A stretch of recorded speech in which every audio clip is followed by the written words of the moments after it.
জীবনকে রঙিন বলা হয় কারণ এটি আমাদের অনেক রং দেখায়। জীবন কখনো হাসতে শেখায়, আবার কখনো কাঁদতে। কখনো কখনো আমরা খুব আনন্দিত এবং কখনো কখনো খুব হতাশ হই। অনেক সময় এমন হয় যে পরিশ্রম করেও আমরা যা প্রাপ্য তা পাই না। অনেক চড়াই উতরাই পেরিয়ে রক্ত ঘাম একত্র করেও আমরা গন্তব্য পাই না। কখনো কখনো এমন হয় যে গন্তব্য মাত্র এক ধাপ দূরে, কিন্তু আমরা তার আগেই হাল ছেড়ে দেই।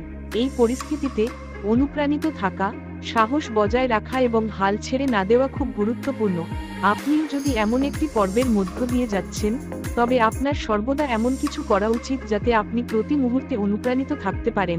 ইতিবাচকতা পেতে আপনার প্রতিদিন কিছু ভালো এবং অনুপ্রেরণামূলক জিনিস করা উচিত। আজ আমি আপনাদের জন্য এমন কিছু উক্তি নিয়ে এসেছি যা আপনাকে অনুপ্রাণিত থাকতে সাহায্য করবে।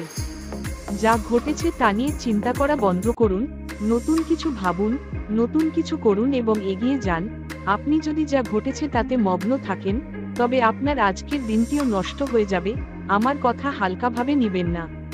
আপনি যদি সত্যিই দিনরাত আপনার পিছনে ঘটে যাওয়া ঘটনার পুনরাবৃত্তি করতে থাকেন আপনার হৃদয় ও মনে, তাহলে আপনি ভবিষ্যতে নতুন কিছু করার সিদ্ধান্ত নিতে পারবেন না। জেনে নিন কেন এমন হয়। এর কারণ হলো, যখন আপনার মন খারাপ চিন্তায় পূর্ণ থাকে, তখন ভালো এবং অনুপ্রেরণাদায়ক চিন্তা তৈরি করতে পারে না। তাই আপনি সবকিছুতে ব্যর্থ হন। অতএব, আমাকে বিশ্বাস করুন, যা ঘটেছে তা ভুলে যান এবং একটি নতুন শুরু করুন। ব্যক্তিকে জানতে চান, তবে আপনাকে তার সাথে সময় কাটাতে হবে।